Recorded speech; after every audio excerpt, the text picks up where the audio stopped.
Now, if there's one thing I hate more than the physical back pain is to do with the emotional side of a back pain. And we're not just talking about that you're gonna have less time, less focus time, less sex life, less money, and less friendship because you can't play the sport, you can't answer their call. I'm talking about the resentment, the day where you wake up in the morning and you can't sit in the chair for more than 30 minutes. And you have to stop midway through the sex and tell your wife, you can't do this anymore. And you never want to talk about this again. And we're talking about how to deal with the emotional side of pain on a daily basis. If you have back pain, if you don't have any back pain, you have no idea what I'm talking about. But if you do have back pain, you know exactly what I'm talking about. Maybe, it's going to be different from person to person. But for me, there are two moments where when I reflect back on my journey where it hit me the most emotionally. Most of you know that I have back pain from 2014, right after I played basketball. But a lot of you don't know is after about 5 years into my pain journey, I gave it up because at the time I tried every solution on the planet Earth that you can imagine. Everything's, physio, chiro, massage, pain injections, etc., pain medications, that just normal routines, right? And beyond that, I've tried a lot of programs, a lot of strategies, and nothing really worked for me. And the moment I remember the most is I was working on this AI project back in the days before AI it was even things. So I was sitting on my computer doing my project and I was reading all those articles online about AIs and so that way I can get a detailed report about this project. And I remember so vividly that I couldn't read through all the articles to the end because I have to constantly adjust my sitting positions. My back was hurting, my upper back was hurting, my neck was hurting, my inner hip on the right side was hurting. So I have to twist my body toward the other side so I can feel a little relief. And I remember that moment so vividly because my cat was trying, to stop by and allow me to pet her. And I was so angry that I grab her and take her out of my room. I shut the door so loud, and I was trying to grab a water. So I take my cup, I go to the water machines, and my water is running out.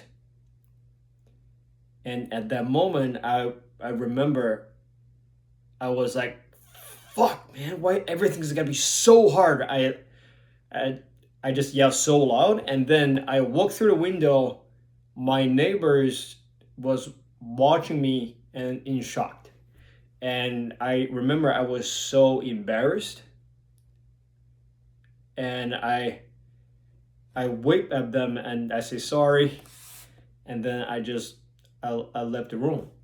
And not only back pain make me so hurt physically, but it make me a worse person because I become I become so emotionally irritated.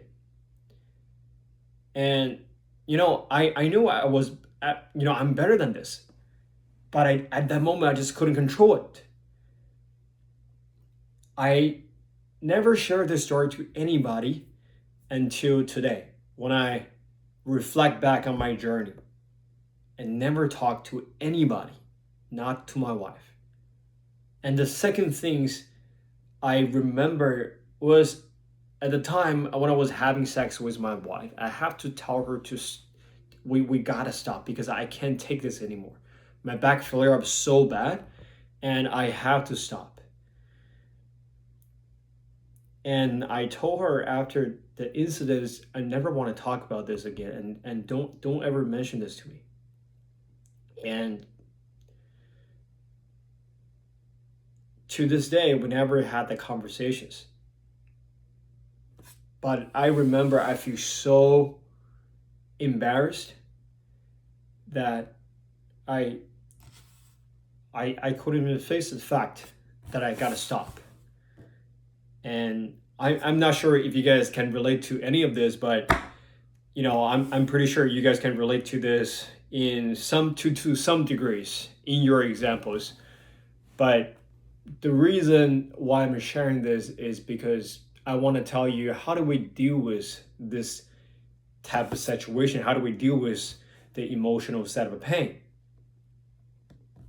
Again, the first things I would say is you have to acknowledge the pain. You got to acknowledge that you have this emotion. Maybe you feel embarrassed about it, you feel shamed.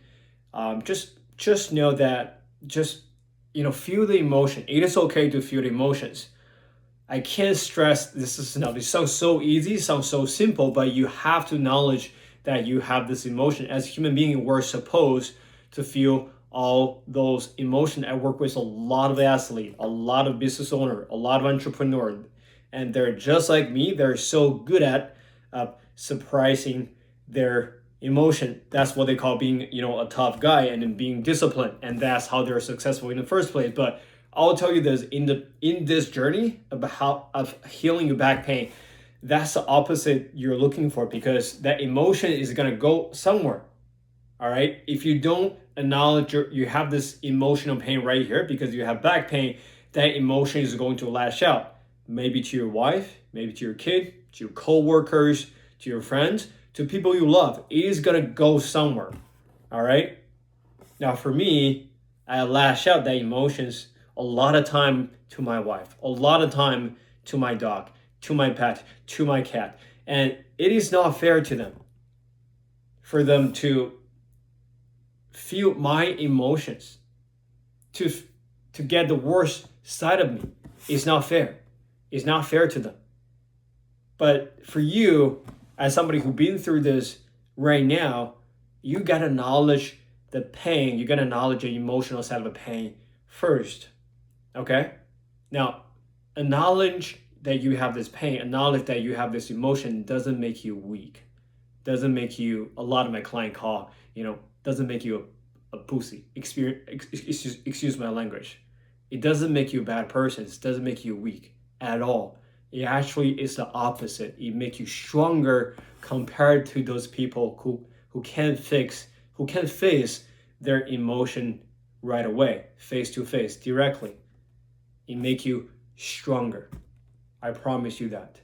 Now, the key here is step number 2 is acknowledge the emotion without reacting. Okay? And that's the key.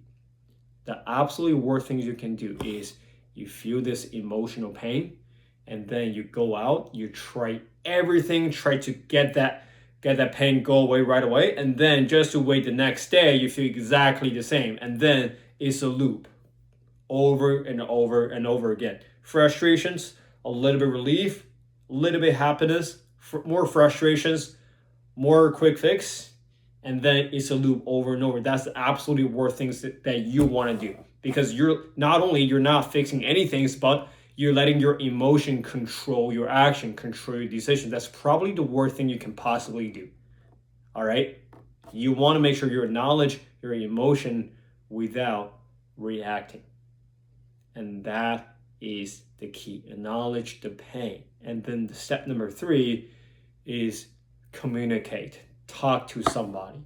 Talk to your wife about it. Talk to your kid. Maybe not your kid, but talk to your wife about it. Talk to your friends about it. Talk to people you love. If they truly love you, they are going to understand. Okay? Have that conversation with your wife. Have that conversation with your friends. Hey man. Hey babe. I have this pain and I'm right now quite emotionally unstable. Can you take care of that? Can you do this with me? And we're going to figure this out together. Can you help me with that? You don't have to do anything for me, but just knowledge that I'm dealing with this. And can you be there for me? Just have that conversations. And then you can make decisions moving forward. All right? Instead of letting your emotions control you. Now, here's the things. Once you acknowledge the pain, once you acknowledge the pain without reacting, and then once you go talk to somebody, and then you have space in your mind to actually make a choice.